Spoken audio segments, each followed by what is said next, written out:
What's up, everybody, and welcome to another edition of the Gimme presented by BetMGM. Why the Gimme? You guys know why. Because it's good. You know what else is good? It's U.S. Open Week, the third major championship of the year. I'm Jason Sobel from GolfBet here at Torrey Pines. I'm in the media center at the South Course. Can't wait for this thing to get started in the morning on Thursday. First thing, balls in the air. She, of course, is Amanda Rose. He is Justin Ray. Can't wait for a big show today. Coming up, deep breath here. We've got to spin the betting wheel as we always do. We're going to make our DFS lineup. We're going to go over our perfect portfolios. We've got our very own Gimme prop bet on BetMGM. Who could be involved in that? Brooks, Bryson. Hey, we paired them together somewhere, if not in the golf tournament. And also, we've got some great giveaways for both our friends on Twitter and on Facebook from Puma Golf. Can't wait to get to that. Guys, I got to stop talking. That was too much right off the top. We got so much going on. Amanda, how are you? What's going on? And, oh, by the way, give me a bet you like this week. Hi, Jason. I'm good. How are you? Not too much. And I really like Victor Perez. I'm going to be talking about him a little later. Wow. Okay. I like the long shots. Jay Ray, where are you going? I like that. One bet I like this week, BetMGM has a handful of John Rahm first-round prop bets. One of them is, will he make an eagle in round one, plus 700? 5 eagles in 15 career rounds at Torrey Pines South. I kind of like that number. You guys are both going deep. I'm going with the obvious stuff. In the last 13 major championships, the guy with the most top tens is not Brooks Koepka. It's not Xander Schauffele. It's some guy named Tony Finau. They call him Top 10 Tony for a reason. I know there's not a whole lot of win equity there, but Tony Finau, top 10. My favorite bet on the board. Sorry, I'm not going with long shots. I'm not digging deep for prop bets. You guys did more homework than me, obviously, but I do like that play. Let's look at the top of this board at BetMGM this week. John Rahm, the odds have shortened a little bit. He was double-digit odds earlier. He's now just 9-1, plus 900 as the favorite coming into this one. Really, the only among all those elite players without a question mark next to his name whatsoever coming into this one. Dustin Johnson, 16-1. Brooks Koepka, also 16-1. We're going to talk about him in just a second. Bryson DeChambeau, his old friend, 18-1. Xander Schauffele, 18-1. And Jordan Spieth rounds out the top six, 20-1. Okay, I mentioned it. Brooks and Bryson not playing together. A lot of people are sad about that. That's right. We've put them together with our Gimme prop bet. Brooks or Bryson, either one, doesn't have to be both. It's not a parlay. Either one, top 5, plus 150 boosted odds at BetMGM this week. Jay Ray, yes or no? I'm saying yes. I think we're going to see a lot of course straights this week at Torrey Pines. They're going to be similar to what we saw at Wingfoot. That's a good reason to like Bryson. Good reason to like Brooks. He's 59 shots better than any other player in relation to par in majors since 2016. So I like it. Amanda. I like it. I like it a lot. I think I'm going to take it, but I wouldn't put a ton of money on it. I think this could be a Xander week. I don't know if this is a Brooks week. Spoke with Xander yesterday. Seems very, very in tune with his game right now. Very confident coming into this one. I think he's figured out how to play in front of the hometown fans here in San Diego. But back to the task at hand. I'm taking this bet. I love the fact that we've got a bet named after us, the Gimme on BetMGM. And so I can't give it up. On my rankings, which are at actionnetwork.com and the Action Network app, I've ranked the entire field 1 through 156. Do it for every major championship. I don't know why either, but if I ever get them all right, I'll retire. I'm not holding my breath, but I do have Brooks Koepka, number 3. Last I checked, that's inside the top 5. I'll have Justin Ray, researcher extraordinaire, check that out for me. Okay, good. I can verify, yes. When you get to like 140, 142, 143, does the wheel start spinning? Like, what am I doing with my life? Like, is there a little bit of questioning, or are you just focused on getting to the finish line there at that point? I am constantly questioning what I'm doing in my life, Jay Ray. So, yeah, it has nothing to do with that. But poor Steve Allen brings up the rear on the list. But I tried to soften the blow a little bit for Mr. Allen. Someone's got to be there. Back in there. Someone's got to do it. Someone's got to take the heat. And you know what? There's only one way to go but up. So let's get to our perfect portfolios, whether you're a high stakes player, a low stakes player, high volume, low volume. Guess what? We all want winners. Let's find some winners for you. See our perfect portfolios from last week. They weren't so perfect. They were kind of meh. So we'll do better this week. Amanda, where are you going with yours? Well, I broke even last week at least, so I was a little disappointed my Whaley bet didn't hit. But I'm going to start out with Xander Schauffele, top 10 for him, and for Patrick Reed. Xander, I mean, he's a San Diego kid. He grew up. He went to school here. It's a hometown event. 7 years ago, he told his dad, his dad were saying, we need to figure out a way to get into this event. Well, guess what? You got to do it now because you're, one of the top 20 players in the world. So he's been playing great, and that arm lock putter is really working well for him. So far, it's not outlawed, so we're good for this week. His best surface also putting is POA, so I think he has a great chance this week. Reed, he just won at Torrey back in January. I know it was controversial, but he still won. He gains a ton of strokes on the field at this course. I know, different event, but still. And then I have 2 top 20 bets. I have Brian Harman, who's just been playing well all season. He's just consistently playing well.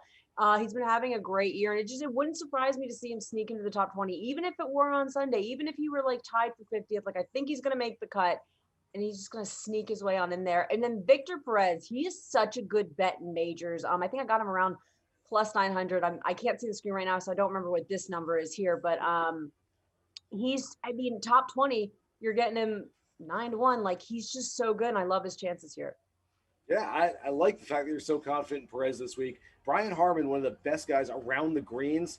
There's something to be said for the meat of this golf course, from what I've heard players saying so far this week, is the rough around the greens. So you look at guys who have good hands around the greens. Reed is another one. So you're on 2 of those guys that I think are really good chippers of the golf ball this week, Amanda. I mentioned already that I like Brooks Koepka. Oh, by the way, I'm not sure if you guys know this, and Jay Ray, this is a stat that's out there.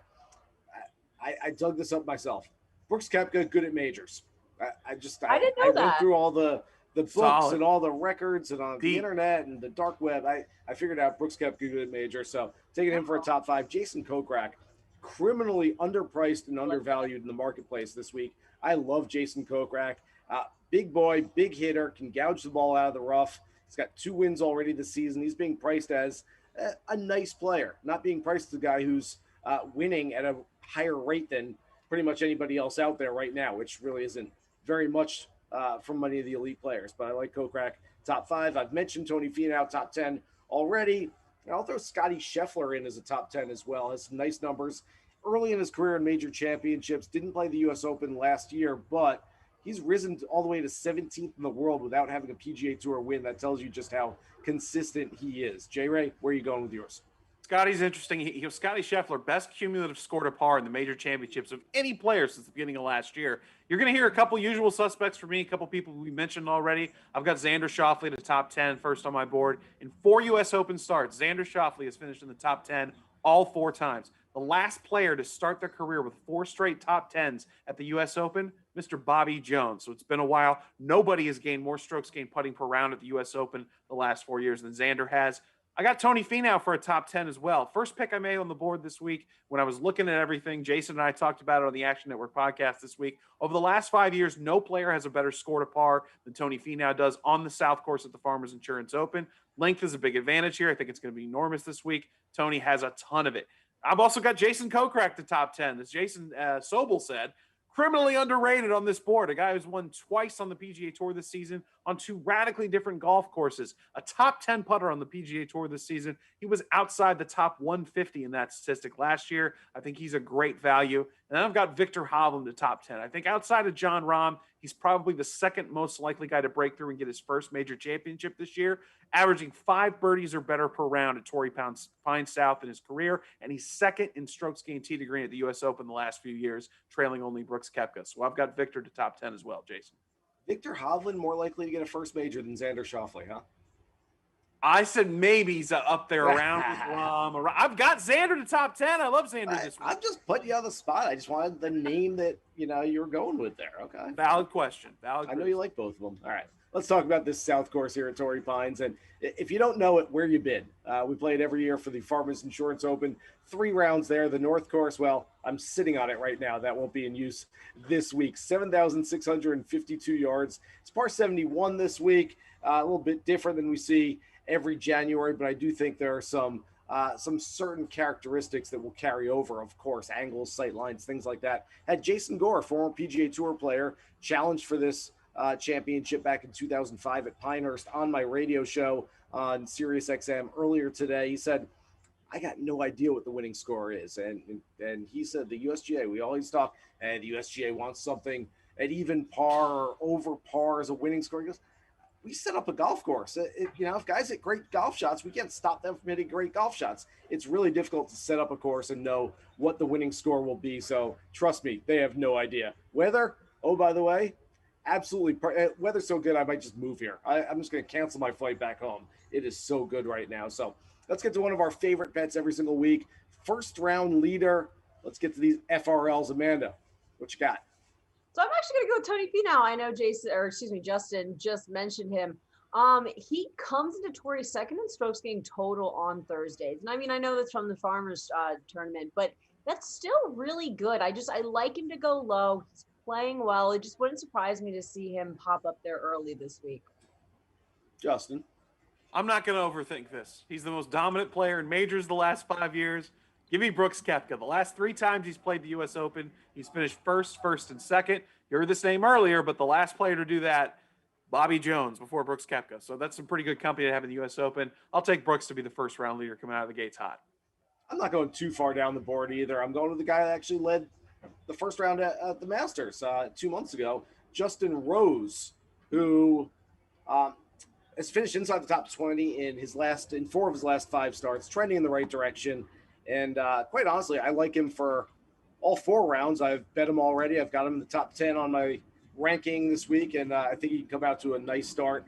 Afternoon wave, I don't think is maybe a little bit more difficult. The Poe's going to grow up on the greens just a little bit, so I might give an edge to the morning. He's in the afternoon, but I don't think it's a huge differential this week. All right, let's get to our ultimate DFS lineup. Of course, we do it every week on the Action Network podcast, and you can check out all our models and tools on Fantasy Labs. You know the deal. DraftKings, 6 spots open. We each get 2 spots. Let's see. My card says the first pick this week is Amanda. Oh, that's weird. I know, weird. So I'm going to actually piggyback off of your pick just then. Justin Rose, he had a 3-year stretch finishing 4th, 8th, and 1st at Torrey for the Farmers in the late 2010s. He's just a horse to this course. He finished 7th at the Masters, 8th at the PGA. I mean, 2 top 10s in majors already this season. So I like him a lot here this week. And he's relation? past U.S. Open champion in my neck of the woods. So no relation?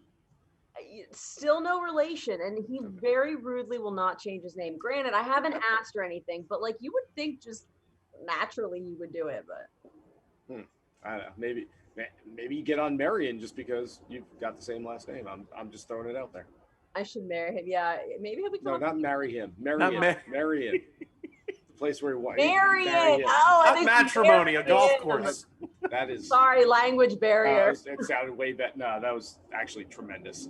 Moving on. I like the Rose pick. I think that, my favorite Justin Rose stat going into this week, when he won this tournament a few years ago, he was 11 under par when faced with approach shots of 200 yards away or further, which was absolutely ridiculous. If he could replicate that, that's a great pick for the DFS team. I'm going to add a player we've talked about a lot already, Jason Kokrak. $7,600 is a remarkable value. A little bit disrespected on the board, like I said, for a guy who's won twice this season on two very different golf courses. Give me Jason Kokrak at $7,600.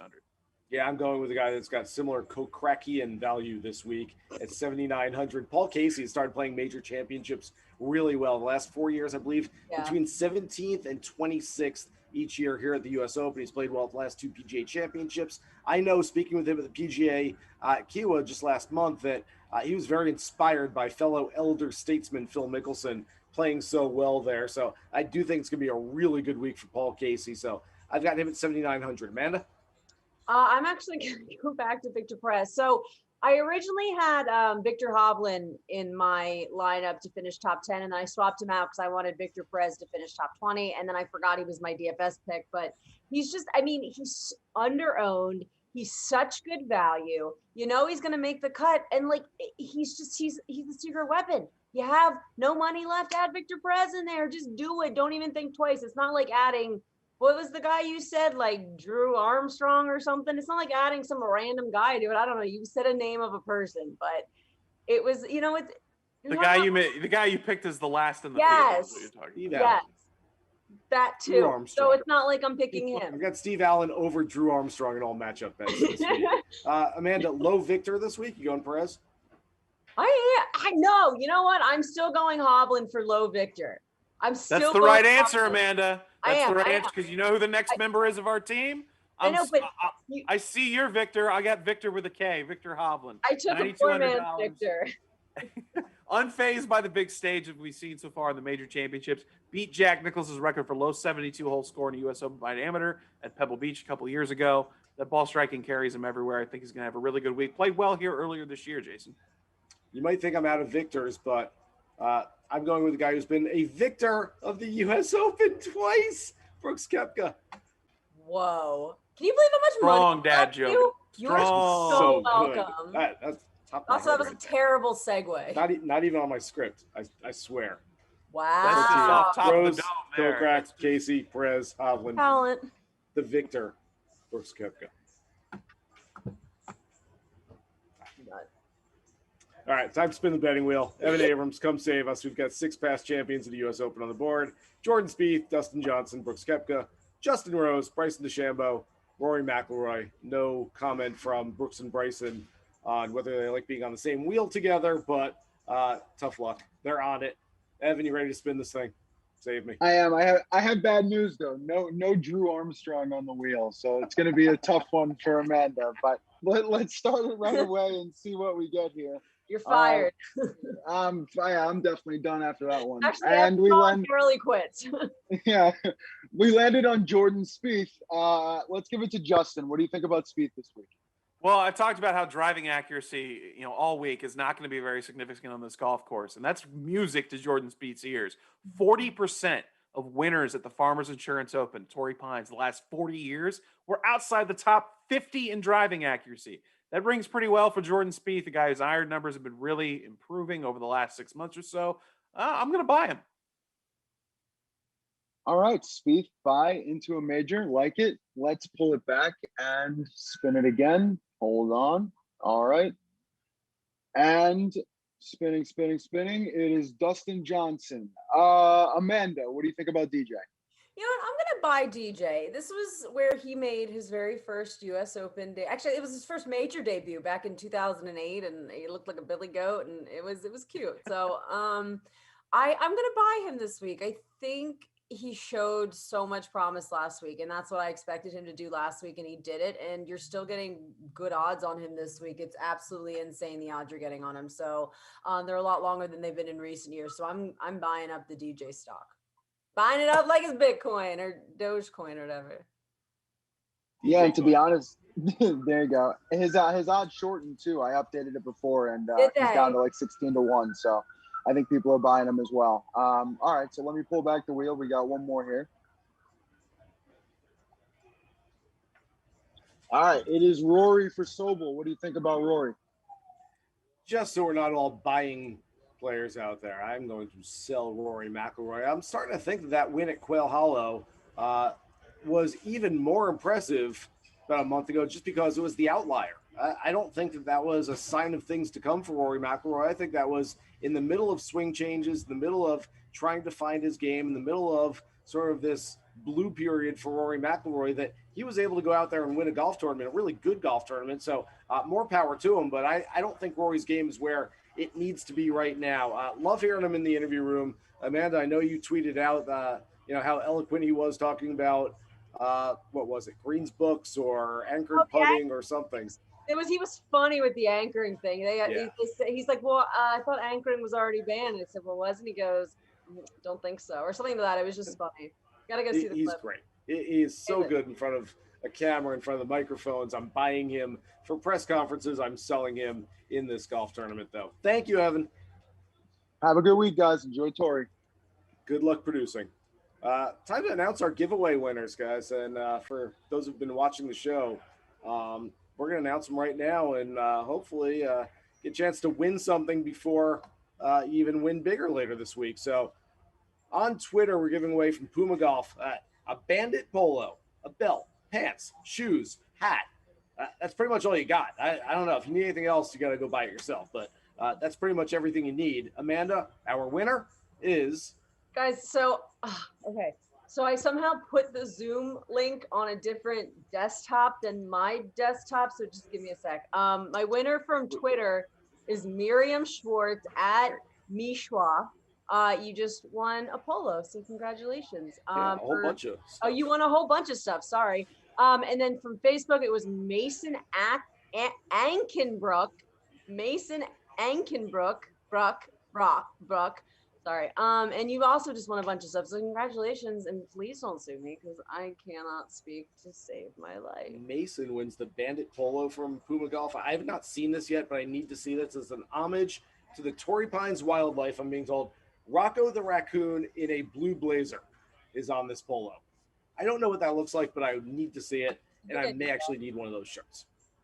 All right, just a minute left. We need some Phil Mickelson talk, speaking of needing something. Of course, Phil, back in his hometown, back in a place where he's won 3 times, going for the career Grand Slam, at a golf tournament where he's come in second 6 times in his career.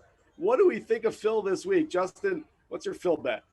I'm going to have some fun. I'm going to take Phil to finish in the top 20. I know a lot of folks are expecting Phil to come out and lay an egg after the PGA Championship. Consistent cut maker at the U.S. Open. 30th U.S. Open start. Only 4 missed cuts in his career. I think Phil comes out, shows out for the hometown fans, and gets the top 20. I like it. Amanda? Just the image of Phil laying an egg. Like, I don't know. It's a metaphor. I know, but it's just, I immediately pictured it. It was great. I'm not quite as confident, but I do like his chances this week. I'm taking Phil for top 40. Amanda, you're so smart. I am. I'm like big brain over here. I agree with you. Let's put in a big bet together for top 40. I'm going the same thing. Mm-hmm. Let's do Even it. money, top 40. I like that. By the way, speaking of Phil, BetMGM data for this week so far. Ticket percentage. John Rahm, 8.0%. Brooks Koepka, 7.8%. There's Phil Mickelson, 6.2%. Handle percentage, same names. Rahm, 11.4. Koepka, 9.5. Phil, 7.5. I wrote an article at the Action Network, actionnetwork.com. You can go on there and read it, all about the inner turmoil of betting on Phil this week. You betting with your head or you betting with your heart? Seems like a whole lot of people out there are betting with their hearts this week, and I don't know, maybe Phil's one of them. Maybe Phil's betting on himself this week. I wouldn't put it past him. Thank you to everybody out there for watching this edition of the Gimme. Remember, you can find all our work at Golf Bet this week and every other week. For Amanda Rose, for Justin Ray, I'm Jason Sobel. Good luck with all your bets for the 121st U.S. Open Championship. Here's hoping you hit the green.